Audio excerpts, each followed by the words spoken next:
Bien, entonces vamos a mirar algunas funciones de estado que salen en las tablas como son entalpía y energía interna. En este video vamos a ver entalpía, ¿sí? Como para entenderlo bien. La entalpía pues es una función de estado que tiene un símbolo H. H mayúscula cuando está como propiedad extensiva, es decir, que la entalpía tiene unidades de energía, por ejemplo, kilojoule, hercios, BTU. Es una unidad energética que su símbolo es H, H mayúscula, ¿sí? Cuando viene como propiedad extensiva. Y lo podemos definir para este curso, ¿sí? Como una transferencia de calor en un proceso a presión constante. ¿Sí? Es una transferencia de calor que se da, por ejemplo, a la sustancia pura o un proceso o un ciclo, vamos a ver más adelante. La condición es que esa transferencia de calor se da en un proceso a presión constante. Entonces, cuando yo defino el proceso como tal, que es un proceso isobárico a presión constante, yo puedo definir esa transferencia de calor como la entalpía. ¿Sí? Las tablas, vamos a ver más adelante en primera ley, que en las tablas vemos funciones de estado como entalpía o como energía interna, o más adelante en segunda ley entropía, pero en realidad las tablas no traen funciones de trayectoria que lo vamos a hablar en primera ley. Las funciones de trayectoria son, por ejemplo, calor y trabajo, esas no vienen en las tablas, ¿sí? Por lo mismo, porque dependen de la trayectoria. En cambio, la entalpía es una función de estado, ¿sí? Una función de estado solo depende del estado inicial y final del sistema en termodinámica, no depende de la trayectoria. De tal manera que entonces uno en termodinámica clásica, si uno sabe el estado inicial, algunas condiciones del estado inicial y condiciones en el estado final, uno puede definir un sistema termodinámico. ¿Sí? Bueno, entonces definámoslo de esa manera. Eh, por ejemplo, si tenemos un sistema cilindro émbolo con agua líquida, como líquido saturado en el estado inicial, yo voy a definir ese estado inicial aquí, ¿sí? Sobre la línea de líquido saturado. Fíjense que estoy esquematizando un diagrama temperatura versus entalpía específica, porque yo les había dicho a ustedes que los diagramas de fase siempre son temperatura, presión en el eje Y y alguna de las propiedades específicas que están en la tabla a partir de volumen específico. Entalpía. Los videos anteriores los hicimos con volumen específico. Se puede hacer con entalpía, se pueden hacer con energía interna, se pueden hacer con entropía. Y siempre va a tener la misma función. ¿Sí? Siempre va a tener las mismas líneas de saturación, con su punto crítico, con la región de líquido comprimido, con la región de vapor húmedo, ¿sí? Y con la región de vapor sobrecalentado, que a pesar de que el vapor sobrecalentado lo vamos a estudiar a profundidad en las próximas clases, ¿sí? Porque el vapor sobrecalentado se describe termodinámicamente a partir de muchas ecuaciones. Una de ellas es las ecuaciones de los gases ideales, que a presiones bajas, ¿sí? A presiones bajitas, tenemos, acuérdense que estas son isobáricas, ¿sí? Estas son isobáricas a presión constante,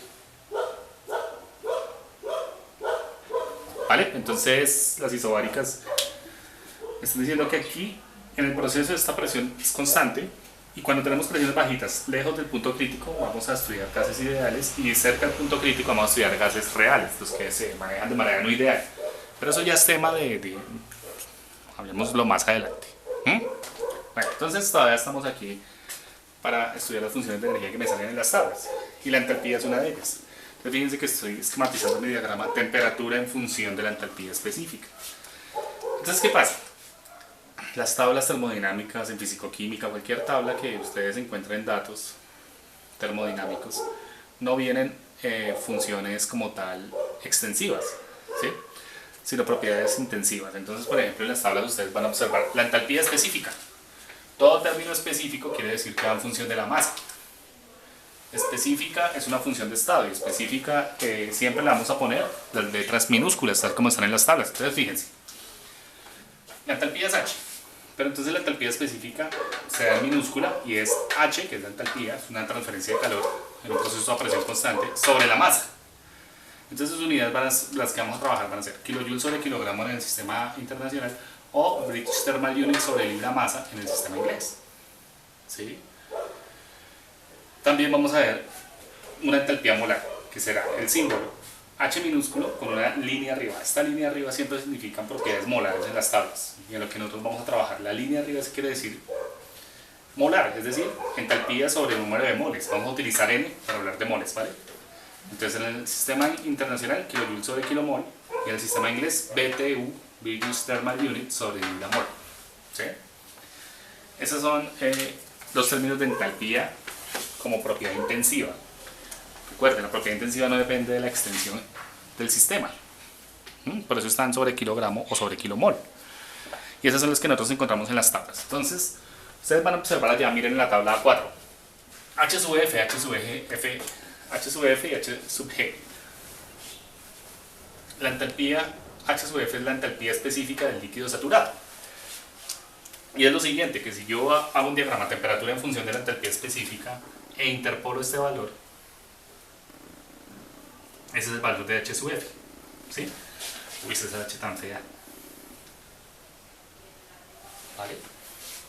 A determinada temperatura y también a determinada presión, porque yo puedo hacer un diagrama de fases presión en función de la entalpía. ¿Sí? Entonces a determinada temperatura, por ejemplo, miren allá en su tabla cuál es para el agua la entalpía. Esto no quiere decir fusión, a veces dicen entalpía de fusión, no, entalpía de líquido saturado, que es un diagrama de temperatura en función de la entalpía específica, ¿cierto? Es, digamos, ese término de energético, ¿sí? Y aquí sí interpolo aquí, entonces tendré, bueno, no aquí H sub G, ¿sí? ¿Qué quiere decir esos términos? O sea, en sí, uno dice, listo, es un término energético, significa transferencia de calor a presión constante, pero estudiemos como tal el proceso para entender bien qué es entalpía. Entonces, haz de cuenta que tengo un estado inicial con un sistema cilindro-émbolo, cuyo peso del émbolo genera que si hago un calentamiento suave, ¿cierto? La presión del sistema permanezca constante. Entonces voy a calentar a presión constante. O sea, tengo mi estado inicial, que lo estoy denominando aquí como 1. Ese es mi estado inicial. ¿Sí? Caliento, transfiero calor, ¿sí?, al sistema a presión constante. De manera que, fíjense que hay una variación de volumen, aumenta el volumen, pero la presión permanece constante. Acuérdense del primer video donde hacíamos esto a una presión de una atmósfera. ¿Sí? Entonces, ¿qué pasa de aquí a acá? En el estado 1 está como líquido saturado, es decir, estoy sobre la línea del líquido saturado. Caliento suavemente, ¿sí?, mediante un equilibrio mecánico donde la presión permanece constante adentro y afuera. Hagan de cuenta que sea una atmósfera. Y en el estado final llego a la otra línea, a la línea de vapor saturado, ¿sí?, donde la calidad vale 1. Más o menos así podemos imaginar un proceso a presión constante, ¿vale? Y entonces esa transferencia de calor, llamemos Q calor. Se transfirió calor, claro, para que cambiara de fase, porque lo que está pasando aquí es que cambia de fase de líquido saturado a vapor saturado, ¿cierto que sí? ¿Vale? Entonces, ¿allí qué pasa? Ese calor se llama entalpía, ¿sí? Entalpía es una transferencia de energía. Como se está dando en un proceso a presión constante isobárico, entonces a ese calor lo llaman entalpía. Ustedes pueden ojear las tablas y verán que nunca les va a salir nada de calor, ni les va a salir nada de energía interna, perdón, de trabajo, ni calor ni trabajo. Siempre les salen esas funciones de estado de entalpía que ya la estamos definiendo. Entonces fíjense que estoy yendo de un estado 1 a un estado 2. ¿Sí? Entonces, en las tablas les va a salir un término muy importante que se llama H sub Fg, ¿sí?, que no es más que la entalpía como vapor saturado menos la entalpía como líquido saturado. ¿Sí? Es decir, el término que uno encuentra en las tablas a determinada temperatura menos el término que uno encuentra en las tablas para líquido saturado a la misma temperatura. Porque de aquí a allá, si decimos que estamos para el agua, ¿sí?, acuérdense que de aquí a allá está ocurriendo un cambio de fase. ¿Sí? Debajo del domo de saturación lo que se da es un equilibrio de fases. ¿Vale? Entonces, ¿yo cómo puedo expresar la entalpía acá? Como la transferencia de calor que se le dio en un proceso a presión constante para volver líquido saturado a vapor saturado. ¿Sí? Esto es como un ejemplo. Porque Este término que ustedes lo pueden encontrar en las tablas H sub F significa la propiedad como vapor saturado menos líquido saturado, y esta propiedad se llama entalpía de vaporización o calor de vaporización. No es más que una entalpía de cambio de fase, ¿sí? Porque estoy evaporando de líquido a gas, de líquido a vapor saturado, perdón, porque estamos de línea a línea, de líquido saturado a vapor saturado, no a gas ya vapor sobrecalentado. También lo pueden encontrar como calor latente, también se conoce en la literatura, de vaporización.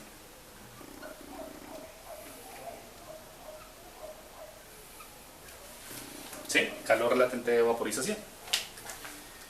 Ese término significa eso y lo vamos a utilizar en nuestros cálculos para calcular, por ejemplo, cuál es el calor necesario, ¿cierto?, para evaporar cierta cantidad de agua. Porque miremos las unidades. Kilojoule sobre kilogramo. Si yo voy de un estado 1 a un estado 2, ¿cómo puedo pensar en el valor de la entalpía específica? ¿Cierto? De un estado 1 a un estado 2, ¿cómo lo puedo pensar? ¿Cómo?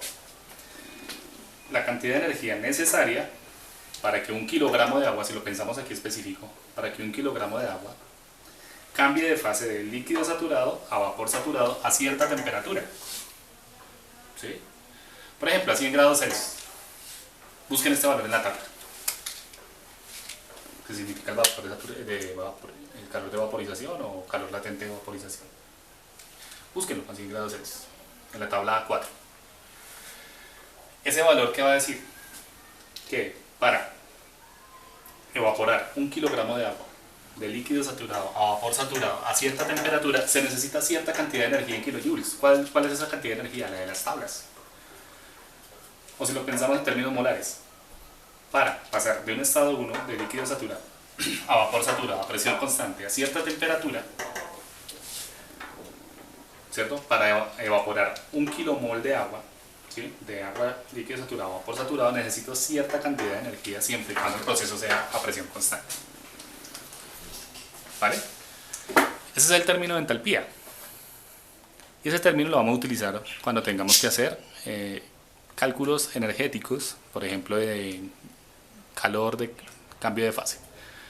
En el próximo video voy a definir energía interna, que también es una función de estado en términos energéticos.